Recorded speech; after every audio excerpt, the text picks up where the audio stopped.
Welcome to another exciting edition of $1 Million Peddlers. I'm Papergoy. And I'm Mr. Magazine. And today we're going to do something that we all enjoy. What do we have here? Looks like a brown box. A brown box. Don't you love it when brown boxes come in the mail?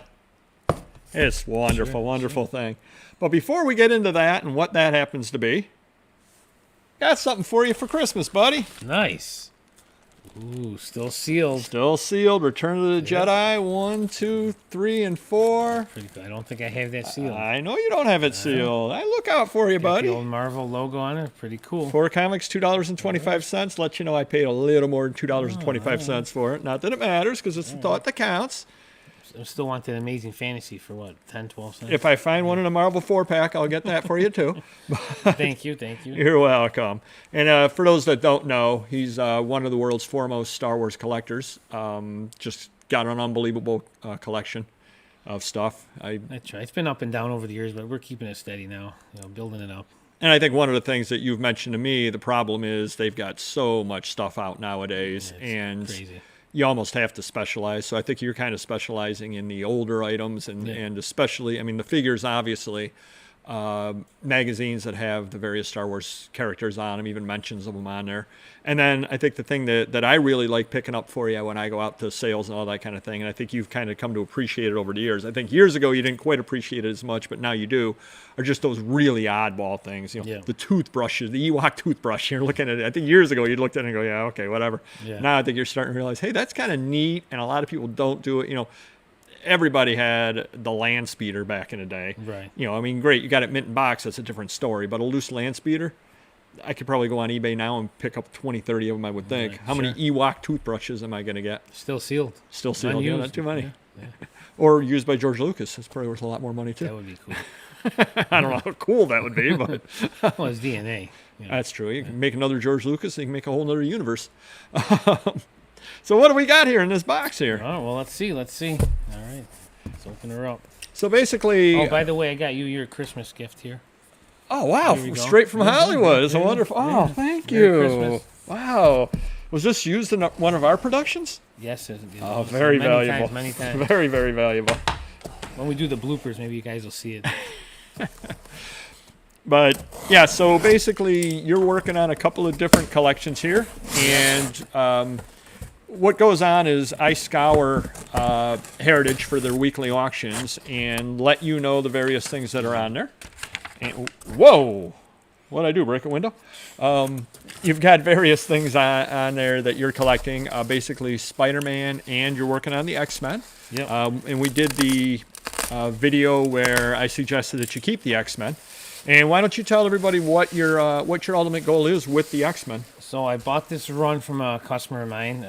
It was X-Men issue 8 through 500, complete. I'm pretty sure it's pretty complete, and there were some duplicates in there. So I'm thinking like, geez, if I want to sell it like this, it's missing, some keys. Obviously, number one. What am I going to do with this? So I said, well, I don't need to sell it right now. We're overloaded. We're getting ready to load up Star Wars and in line for the holidays and sell toys. So I set it aside, and then I'm just looking, and I bought a 7 cheap, pretty reasonable, all ungraded, but nice condition. At least VG fine or better, like this overall condition of it. Then I think you found one. Yep. On Heritage. Yep. And I found a 6 or a 5, and I'm like, geez, why don't I just complete this sucker? Number one's going to cost me a pretty penny, but then what am I going to do when it's completed? Do I want to sell it? Do I want to keep it? Do I want to sell it? And I'm like, I'd rather have an Amazing Fantasy 15 than an X-Men run. I was always an X-Men fan, but not like collecting like Spider-Man. So. Right. What's X-Men number 327 do for you? Exactly. Nothing. Absolutely nothing. So I think I'm down. I just picked up a number 2 on eBay, ungraded, nice condition. Yep. So I think I need issue 1, 3, and 4. So once that's complete, we'll be putting it up on eBay, and hopefully whatever the proceeds will go towards an Amazing Fantasy equal value. Or if somebody out here's got one to trade, we have basically have an X-Men run coming up. Why did I buy you so much bubble wrap here? I like the bubble wrap. Nice bubble wrap. For sure. Nice bubble wrap. All right, so we're working on 2 collections here, right, out of this deal. Should be. Better be. All right. So first one is X-Men number 7.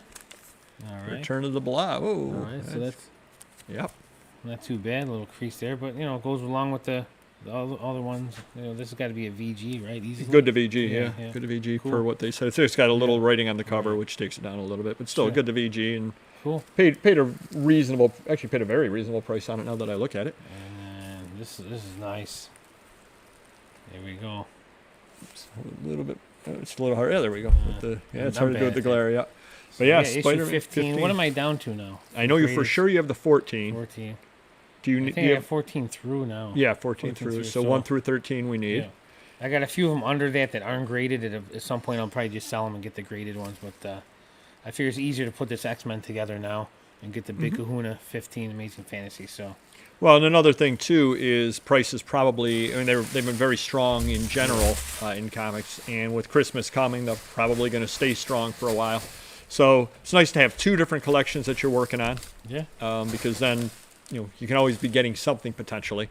And you're down to some pretty hefty books that you still need. yeah, the X-Men one.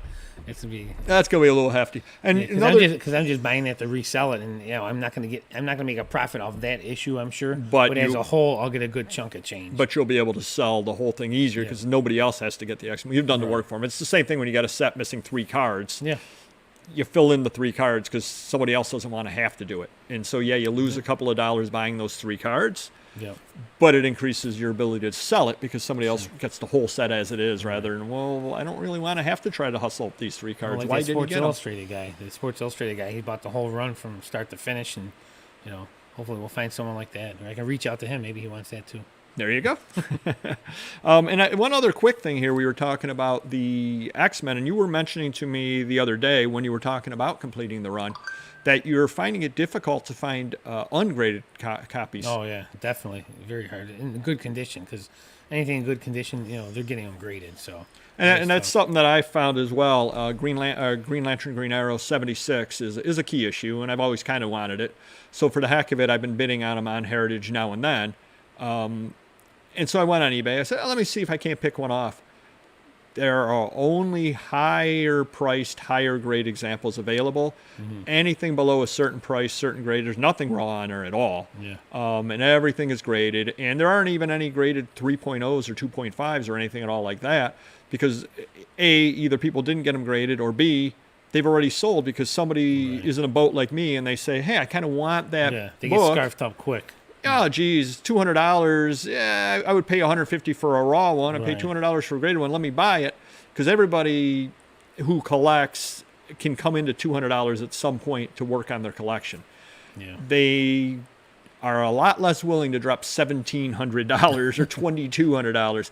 So actually, believe it or not, the lower grade things do sell. So if you've got them out there, don't necessarily shy away from something lower grade as long as you're paying low grade prices. If you're out at a show or you're out at a dealer or something like that, if you're paying low grade prices, you can turn them around. And I'm seeing that the hardest things to move ungraded are kind of the VG to find stuff. Yeah. Because everybody who wants a copy, they're willing to pay for the low grade stuff. Right. I'll pay $200 for a 2.5 ungraded.